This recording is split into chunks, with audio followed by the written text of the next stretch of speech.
Congressman from the great state of Florida, Byron Donalds is here, member of the House Oversight and Financial Services Committees. So, Congressman, let's get started with how this has already been proven. Hunter Biden's family members actually got payments. Like, how can the president float this lie? It's just not true that they didn't get that money. I mean, look, Harris, so we're really shocked. Joe Biden has been lying a lot. He's lied most of his congressional career, obviously when he was the vice president of the United States and now as president. He was the one helping this thing get orchestrated. Don't give me the bull jive that Hunter Biden and Jim Biden were doing this all around him and he had no idea. That's a joke. Everybody knows it's a joke. Anybody with your family knows what's going on with other members of your family, especially if you're the one helping to orchestrate the influence peddling because you're the guy in the seat of power. So we know it was not true from day one. He's been lying from day one, and now he's just going to continue. They hired a crisis communications guy over at the White House, some guy named Ian Sams, who's now tweeting House Republicans on the things we should be focused on to cover up for the president of the United States. I was going to say he must be the busiest man on the planet, but actually he doesn't have anything to do, because if your boss isn't going to tell the truth about something, yeah, you just attack the other side. Talk to me, if you would, about what these bank subpoenaed items mean in terms of the big scope of things. There were over 150 also suspicious activity reports with the federal government. I mean, that's got to get you somewhere more than the president and his family got paid. What potentially could they have been doing that is more than something we just don't like?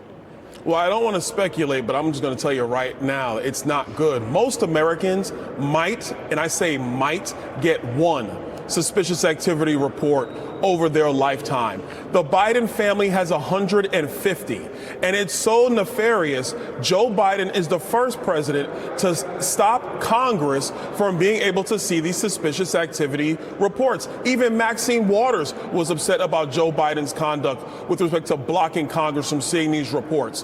Whether it's Barack Obama, Donald Trump, George W. Bush, they all allowed Congress to see these reports. Joe Biden comes into office, he stops us from being able to see them immediately. So, Joe, Mr. President, what are you trying to hide? We're going to continue to investigate and get to the bottom of it. Well, and look, you flipped the script, and that's what Congressman Maxine Waters probably cares most about. What do you do when you get a Republican regime back in the White House and majorities across the Hill, like what happened when Obama went in? He had a majority for a while bicamerally. What do you do then when the switch gets flipped? Well, look, a couple things that we're going to do. We're going to let the investigation evidence speak for themselves. If there needs to be, and we're actually looking at that too, ethical adjustments to the rules around the family members for, the president's family, the vice president's family, then we need to do that, because you cannot have a situation where the business dealings around influence peddling are influencing the decision making of the chief executive or the chief executive's number two. That's not going to work. We got to get that stuff fixed, because the president and the vice president have to be focused on the job that the American people need done, not the influence peddling that's going on with the family. Well, and that is specifically where people are concerned right now, particularly with China. If there were deals done with a Chinese energy company, look at where we are, in a capitulated position now with our greatest enemy. They are not a friend. Federal Reserve officials met today, Congressman, the first gathering after two major banks collapsed and persistent inflation numbers. Many are expecting the Fed to hike rates again to bring down prices, but some analysts say this actually should be the priority. Let's watch. I think the immediate job right now of the Fed is to focus on the instability of the banking system. And I think their second mandate right now is inflation. So that's why I do think that they probably shouldn't raise rates today.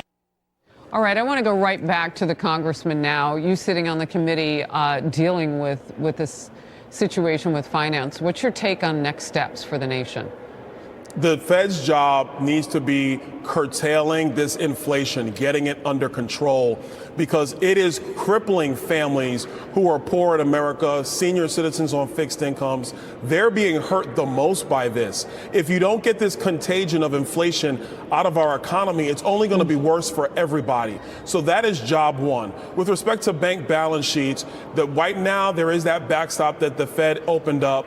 That's something that should be closed pretty quickly, in my view, because you have to get to a situation where the banking system overall, whether through consolidations or acquisitions, actually help to firm up those bank balance sheets that exist out there. But the job of the Fed should be inflation first, second, and third. It's one of the reasons why myself and French Hill, we actually have a bill that would actually get rid of the employment mandate at the Federal Reserve and have the Federal Reserve focused on one thing, and that's being focused on sound money policy. That is all. That's what they should be doing. Bank balance sheets, that's the number 2 issue, not number 1. Very interesting. Florida's House of Representatives passing a school choice bill, and that bill would give school choice vouchers to all students in the entire state, prioritizing those with disabilities and in low and middle income families. 5 states already have passed universal school choice bills. You see them there on the map. All students have the option of using state funds to go to a school of their choice. And you see many more are now considering this. Similar legislation. Georgia is one of those states considering a bill that would give more school choice options to families, but one Democrat state representative feeling not all parents are educated enough to make decisions for their children. Take a look.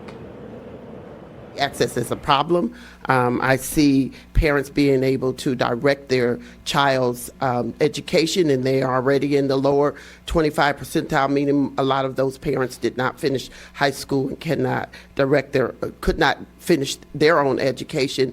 I am extremely concerned that we would put money in their hands and that entire piece of life in the hands of parents who are not qualified to make those decisions.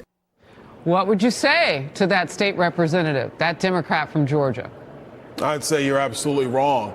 Parents are the first ones who should be making these decisions, not bureaucrats, not school districts. It should be the parents first. I mean, look at what's going on in Los Angeles right now. You have teachers' unions who they're striking, and 600,000 kids are left in the lurch. Yep. You know, look, I have no issue per se with public education. I know there's a lot of teachers there that care, but parents should be empowered to choose the institution for their child. It would actually be the best thing for our children, and it would actually bring competition into education in our country, which would only make the educational system in K-12 better. To my colleagues in the Florida State Senate, pass the bill that the House just passed. Pass it, get it to Governor DeSantis' desk so he can sign it into law. Florida must continue to lead the rest of the country. So, Congressman, why do they think so little of us as parents? I mean, you've had an administration that's been focused on calling us terrorists. I mean, what is it about we parents that they just can't take? Well, it's not so much about parents, it's that if you empower parents to make these decisions, you break up their monopoly in public education. It's just that simple. If public education wasn't the unionized outfit that it is, the Democrats wouldn't care. They would want as much competition as possible. But if you give parents the ability to make purchasing decisions, they might choose an institution that's not unionized. That's why the teachers union and the school districts and the Democrats have fought charter schools every step of the way. They fight charter schools here in the nation's capital, not because those kids get a better education, but because the teachers at that school are not unionized. So they can't demonize teachers anymore. So now they're trying to say parents can't make that decision. Baloney. Parents are the first in line, first and always in the life of their children. I hope when I come to Washington, you have another one of those cross-party aisle talks on the steps of the Capitol so I can be there, because it's always fun to watch you go at it. Congressman, thank you very much for being in focus. Thank you.